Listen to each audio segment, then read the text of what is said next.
Arestado ang isang electronic electrician sa isinagawang buy-bust operation ng Pro5 sa Malinaw, Albay. Ang operasyon ay pinangunahan ng Malinaw MPS bilang lead unit, katuwang ang Provincial Intelligence Unit, 1st Provincial Mobile Force Company ng Albay Police Provincial Office, Regional Mobile Force Battalion 5, Albay Maritime Police Station at PDEA Albay Provincial Office at PDEA Regional Office 5. Naaresto sa operasyon ang sospek na kinilalang si alias Maki, 35 anyos, isang street-level individual at residente ng Tabaco City. Nakumpiska mula sa kanyang pag-iingat ang humigit kumulang 28.5 grams ng hinihinalang shabu na may standard drug price na 193,800 pesos.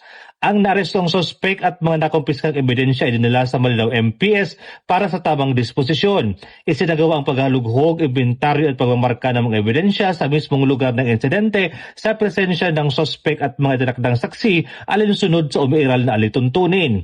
Ang matagumpay na operasyon ito ay patunay ng matibay na paninindigan ng Pro5 sa pangunguna ni Police Brigadier General Erosito N. Miranda, Regional Director, sa pinaigting na kampanya laban sa illegal na droga. Patuloy ring sinasagawa ang intelligence monitoring upang matukoy ang pinagmumula ng illegal na droga at tuloy magsugpo ang paglaganap nito sa komunidad. Mula dito sa Albay, ako po si Police Staff Sergeant Merc Culito Pilo Bendino Jr. Nag-uulat para sa Police News Network at ito ang bagong PNP para sa bagong Pilipinas. Serbisyo mabilis, tapat at nararamdaman.